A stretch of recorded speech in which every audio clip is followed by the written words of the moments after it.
في يوم من الايام اتكلمت هنا على موضوع الفلوس، وان اللعيبه ما بتاخدش فلوس في نادي الزمالك، وان انديتهم اللي بره ما خدوش اي فلوس. يا استاذ ابو المعاطي، تموتوا انتوا والزمالك يرجع يشتكي تاني ويعاني من الفلوس تاني، واخوان الفينا يمشي واللعيبه المحترفه تمشي.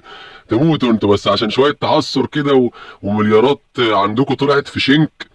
فاي لازم تضرب اي كرسي في القلوب للزمالك. منكم انتوا يا جماعه اهلاويه والله. بس ولا تزعل نفسك يا كابتن ابو المعاطي، انا هسيبك تتكلم وهرد عليك في الاخر. وان انديتهم اللي بره ما خدوش اي فلوس. وطلع حد يعني الله يسهل له، يعني مش هغلط فيه، يعني غلط فيا في قناه الزمالك وعمل عليا فقره وتجاوز في حقي. وانا راجل ما بسامحش الصراحه، عندي عيب قاتل، ما بعرفش اسامح اللي بيفتري عليا واللي بيظلم والجاهل كمان. ماشي. النهارده كل وسائل الاعلام المصريه والعربيه والاوكرانيه تتحدث عن نادي الكسندريه ينتوي شكوى نادي الزمالك لانه لم يحصل على القسط الاول من بيع اخوان الفينا البرازيلي اللي دمه خفيف ومش دمه تقيل زي خالد الغندور كما قال الكابتن سيد الحفيظ في قوله المقصور. ما خدوش فلوس. ده اللي انا بقوله بقالي فتره. والناس تقول لي يا اسطوره لا وانت بتهد في الزمالك. هد في ايه يا اهبل؟ دي معلومه انا بقولها لك عشان تعالجها. ان حسين لبيب كان مدي وعد لجون ادوارد التاسع عشر ان مع اول شهر 9 كل الامور الماليه هتتحل، كل الازمات الماليه هتتحل. الانديه اللي اشترينا منها اللعيبه ولا نادي خد دولار. طب بص يا كابتن ابو عاطي، اولا يعني يا عم هنفترض ان في مشكله في الزمالك وان النادي الاوكراني عايز مش عارف حقه ويشتكي ومش عارف ايه، يعني والصحف بتتكلم وحق الناس كلها تتكلم. ماشي يا عم الحاج، يا عم في مشكله واحنا بنقر بيها. هل الازمه دي مش ممكن يكون لها حلول؟ مش ممكن يجي فجاه مثلا يقول لك ده النادي سدد الدين اللي عليه او سدد المستحقات للنادي الاوكراني وخلاص الموضوع اتحل وخلص؟ يعني مشكله زي دي ممكن تكون مشكله عابره، مش هي اللي يفرد لها فيديو ونقعد نتكلم والنادي. يعني لو هتكلم مثلا عن النادي المنافس اقول لك امام عايز زي فلان، تمام، ومش عارف تريزيجيه بياخد كام وما بيعملش اي حاجه. قبل كده من كام يوم قال لك الواد البرازيلي اللي كان في الاهلي من فتره اللي اسمه برونو سافيو ده بوظ صفقه سوزا اللي كان جاي الاهلي وقال له ما بيدوش الفلوس في مواعيدها، وكانت مشكله ومحدش بيتكلم. ما جيتش حضرتك فردت مساحه وقعدت تقول اصل البرازيلي بوظ في صفقه سوزا وقال له ما بيدوش المستحقات في ميعادها. ما اتكلمتش، ما قلتش الكلام ده، ما سمعناش صوت حضرتك. ولو اتكلمت يعني يا عم نفترض ان انت اتكلمت في الموضوع ده وانا يا عم عشان مش متابع كويس، يعني متابع على قدي، ما شفتكش لان ما بتابعكش دايما يعني. يا عم ما شفتش كده. طب هل كانت طريقتك بنفس طريقه السخريه والتقليل من الناس اللي انت بتتكلم بيها اصلا اللي دمه خفيف مش تقيل زي خالد الغندور؟ يا كابتن يعني معلش مع احترامي، لو الواحد هيتناولك بسخريه فما فيش اكتر من ده اللي ممكن اقول لك. يعني ده بص يا كابتن ابو مش عارف ايه، ده بص بيتكلم بطريقته عامله ازاي. يعني لو الواحد هيسخر منك او لو خالد الغندور اللي انت دلوقتي بتتجاوز في حقه بطريقه ما عشان ما يطلعش تقول مش انا اللي قلت ده سيد عبد الحفيظ، لو هيتناولك بالطريقه دي فما فيش اكتر من السخريه على حضرتك ممكن تتعمل. بس الوقت انت ليك احترامك وهو ليه احترامه، ونتكلم عن الناس بادب.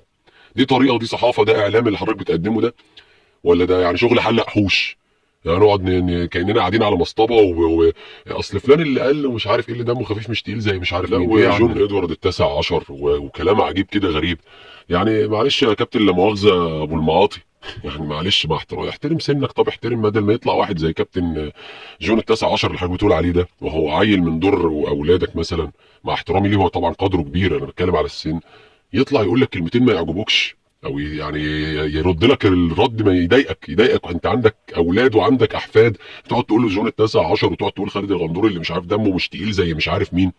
ما يطلع يرد عليك انت هتزعل جامد. ولو هم ما ردوش واحد من الجمهور الناس اللي بتنتقد بحده وانا ضد ده قال لك كلمتين هتتضايق. عيب، انتقد واتكلم بادب واتكلم باحترام لما تتكلم عن الناس وعن شخصيات مسؤوله وكابتن تاريخي في نادي الزمالك وواحد مسؤول دلوقتي عن التعاقدات او مدير رياضي لنادي الزمالك. تتكلم بادب، تحلى بالادب يا راجل، يا اعلامي يا صحفي خليك مؤدب.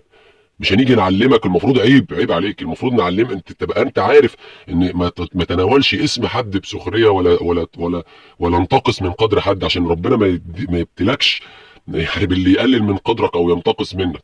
عيب. مشاكل دي عابره وهتعدي، مش ده اللي هيوقف الدنيا. ياما الزمالك جات عليه حتت قصص وحوارات، ايقاف قيد ومش عارف مين ما خدش مستحقات ومين مش عارف ايه، وبتعدي والامور بتمشي وبتتحل. ما مش عايزين انت تستطفل مع العكره، انا عارف ليه يعني انا عارف حضرتك ليه ممكن تتصيد خطا زي ده، في حين ان سيادتك ممكن ما تكونش شايف مسائل زي مسائل المدربين بتوع الاهلي اللي بيقبضوا في بيوتهم، واللي جه لعب 8 ماتشات منهم 4 كاس عالم، وسلام عليكم وعليكم السلام، واخد مرتب 3 اضعاف اللي كان بياخده في جنوب افريقيا في اورلاندو. ولا واحد زي كولر اللي قاعد مش عارف كام شهر في بيته بيقبض منك، والله اعلم الموضوع اتحل من تحت الترابيزه ازاي، واديته كام عشان يوافق في الاخر بعد 3 4 شهور تقريبا قبضهم بالدولار في عز ازمه الدولار اللي البلد فيها.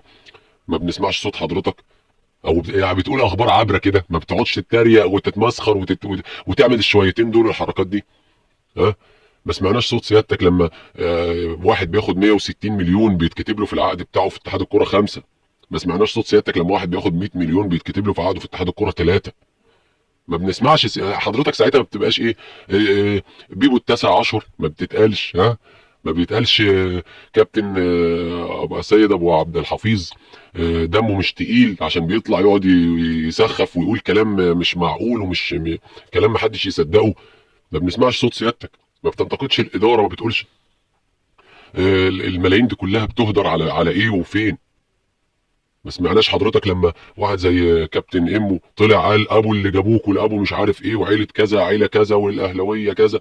ما حضرتك وفي الاخر اهو بيب بيب امو مش عارف ايه ولا حراق، انتوا بتندهوا له لبس تيشيرتكم عادي. فين سيادتك من المبادئ والقيم والحاجات اللي مؤاخذه اللي بالمزاج السكسونيا دي؟